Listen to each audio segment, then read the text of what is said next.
मंत्री त्याचा कार्यक्रम संपल्यानंतर पुन्हा तो एकदा इथे भेट देण्यासाठी येणारच आहे। तसंच आणखीन दोघा तिघा जणांचे फोन आले की आम्ही येतोय बरं का, म्हणून आज काही हो एक 4:30 पर्यंत 4 पर्यंत 4:30 पर्यंत आपण इथून हलायचं नाही। आणि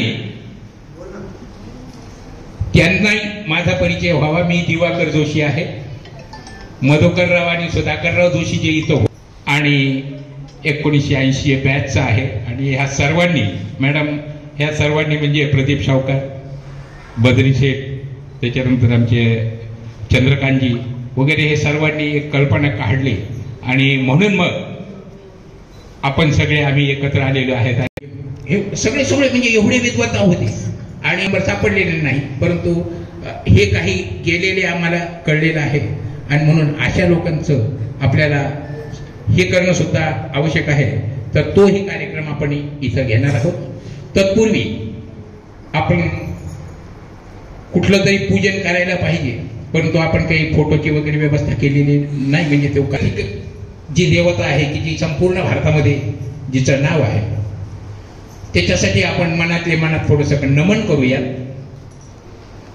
आणि नंतर कार्यक्रमाला आपण पुढचा सुरुवात करूया।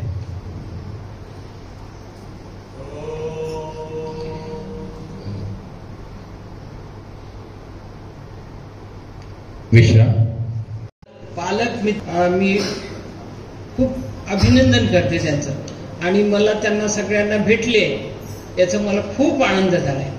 आणि आता भेटल्यानंतर एक मुलगी मला म्हणाली, पुन्हा नाव सुद्धा सांगितलं, माझ्या घर कुठे हे पण सांगितलं। तुम्हीच ताई घडवलं ना आम्हाला, दुसरं कोणी नाही घडवलं असं म्हणायचे। आणि माझं आणि गंगूबाईंचं नातं जे होतं ते त्या आवर्जून सांगायचे की गंगूबाईंनी घडवलं आणि तुम्ही सुद्धा घडवलं। आणि 1-2 चाटा नाही तर बरेचदा पुष्कळ जण मार खायचे, नाही असं नाही, पण त्यातूनही आम्हाला आनंद तो मिळत होता, कारण आपण त्याच्यावर संस्कार करतोय, चांगले संस्कार करतोय, चांगल्या गोष्टीसाठी मारतोय, त्या उद्देशाने हा मार बसत होता त्यांना।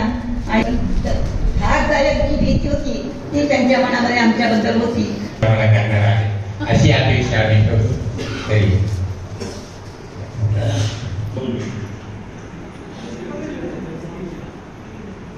मी फक्त परंतु मी इथपर्यंत आलो माझ्या शिक्षकांनी मला आज आठवण येते मनोहरराव किंतुरकर सरांची, दमयंती बाईची, शांताबाई काळुंकरची, माहिती विलास दत्तात्रय कोकडवार, बहुतेक कापड दुकान होतं, मी त्याच्या पाठीमागे बसलो होतो, बोलला तो आणि त्या सरांनी मला समोर बोलवलं आणि 35 मिनिटं कोंबडा केला माझ्या लक्षात झालं नाही की कशामध्ये। नंतर मी सरांमध्ये ते विचार केले तर कानाखाली दिले। आता म्हणलं बस झालं, जे झालं ते ठीक आहे। 6व्या वर्गात भवाळे सर होते, आपल्याला इंग्रजी शिकवत होते। 5वीला काय झालं होतं की मी पुस्तकातले सगळे शब्द पाठ केले होते इंग्रजीचे, तर त्यांना असं वाटलं हे खूप हुशार आहे। आणि 6व्या वर्गात त्यांनी विचारलेला शब्द आला नाही, तर या हातावर त्यांनी डस्टर नाही मारले, असा हात करायला लावला आणि वरून मारलं वरच्या बाजूने। 7व्या वर्गात ज्यावेळेस गेलो तर लीलाबाई होत्या आणि गंगूबाई होत्या। मला लीलाबाईंनी नाही मारलं, पण गंगूबाईंनी खूप वेळेस मारले, म्हणजे ते पाठीमध्ये बुक्क्या मारायच्या। ते असं की काही ठराविक तेवढे आहेत आणि बरेचसे आठवतात आता, पण ते इथं काही दिसत नाही। 10वी नंतर काल मी सांगितलं की नंतर कॉलेज तो योग प्रदीपरावना पोरवाल याच्या मित्राने केला, याचं खरंच धन्यवाद, मनातून धन्यवाद।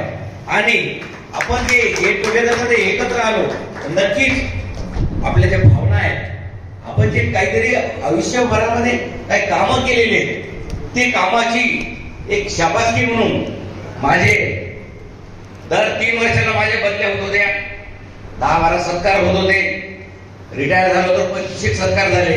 परंतु आजचा जे सत्कार आहे, आजचा सत्कार म्हणजे आपल्या घरच्या माणसाने केलेला आहे आणि याचं मोल सर कुठंच नसतं।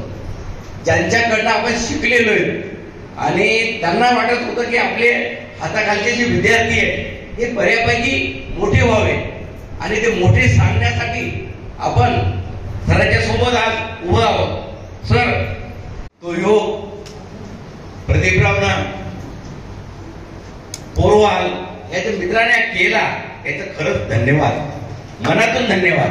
आणि आपण जे गेट टुगेदर मध्ये एकत्र आलो, नक्कीच आपल्या ज्या भावना आहेत, आपण जे काहीतरी आयुष्यभरामध्ये काही कामं केलेली आहेत, ते कामाची एक शाबासकी म्हणून माझे दर 3 वर्षाला माझे बदले होत होते, 10-12 सत्कार होत होते, रिटायर झालो तर 25 सत्कार झाले. परंतु आजचा जे सत्कार आहे, आजचा सत्कार म्हणजे हा आपल्या घरच्या माणसाने केलेला आहे आणि याचं मोल सर कुठंच नसतं. ज्यांच्याकडनं आपण शिकलेलो आहे आणि त्यांना वाटत होतं की आपले हाताखालचे जे विद्यार्थी आहेत हे बऱ्यापैकी मोठे व्हावे आणि ते मोठे सांगण्यासाठी आपण सरांच्या